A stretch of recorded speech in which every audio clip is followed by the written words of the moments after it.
been in this storm so long.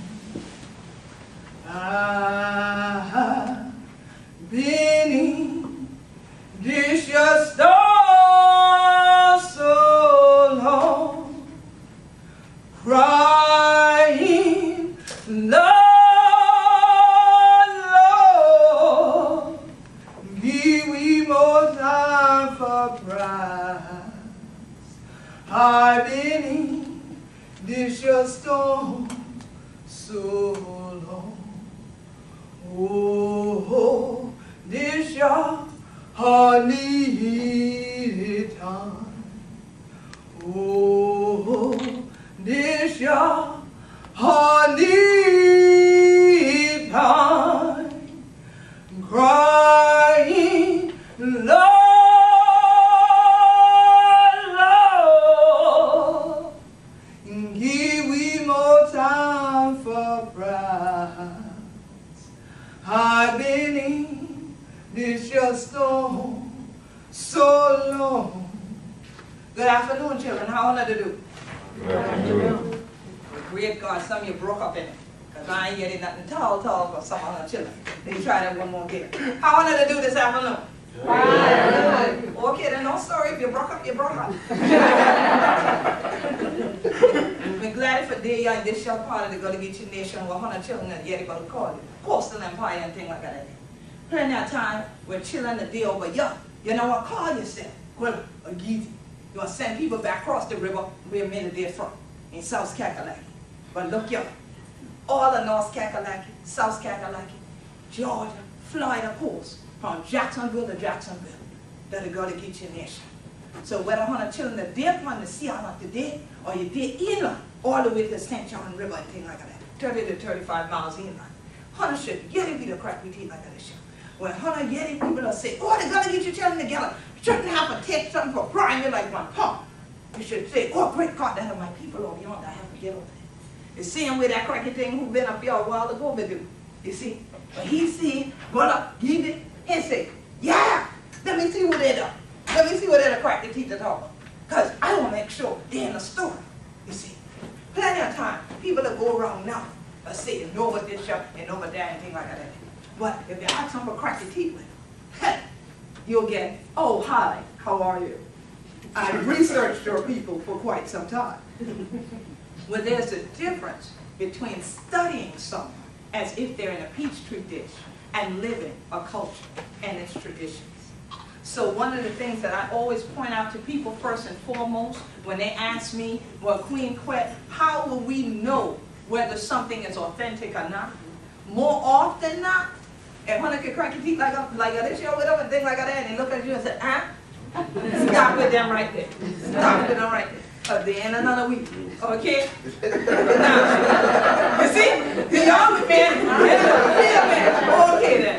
So now, and we roll up in there and say, look, y'all, brother, how long to do? Look, y'all for going down. You ask me for the egg and we now one later.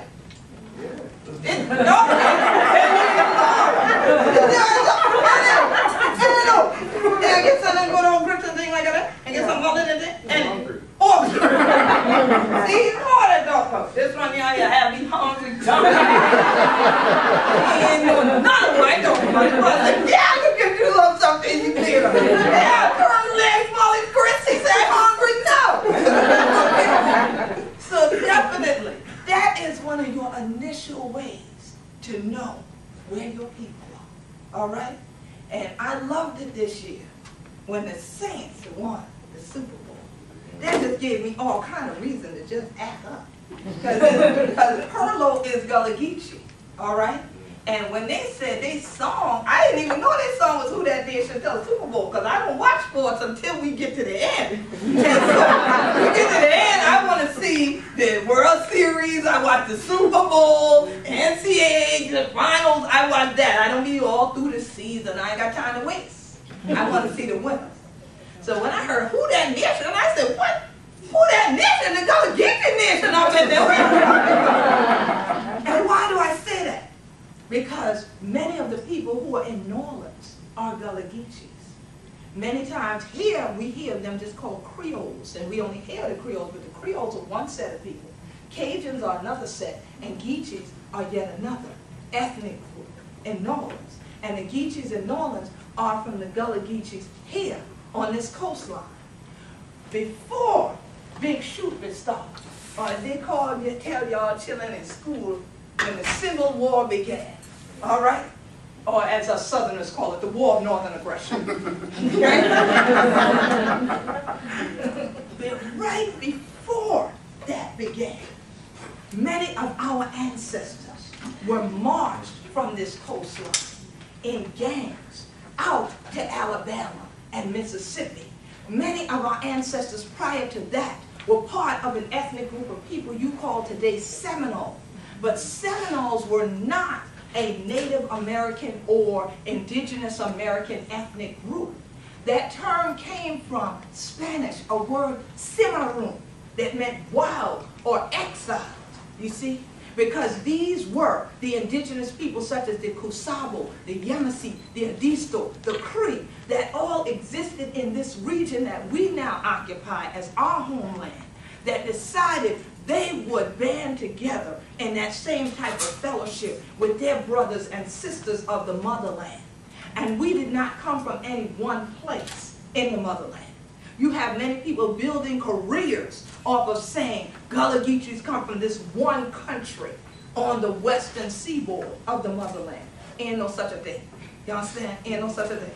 Tall. If you look from some of that country, they'll tell you, say, all of we come from, well, look at the thing in Tanya and South Kakalaki. So how all of we, million of we come from that one place and people still did it. They would have depopulated the whole place. You see? So I'm saying all this to you because as students, you have to learn to be critical thinkers. As folks of color, be critical thinkers. Don't feel like because someone else of color might regurgitate something that someone else told them that you can't critique them.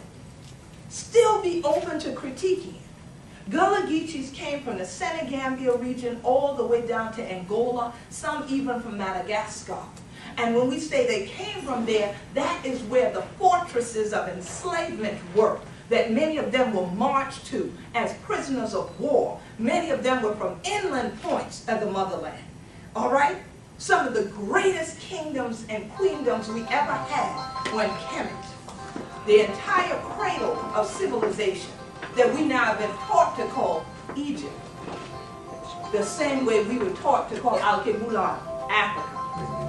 And I'm going to tell y'all like it say in church, if there ain't Jesus on that phone, don't answer. All right? She from South Carolina. She from Frogmore. Oh, for real? Now, I can find out who your mom and daddy is before I leave you.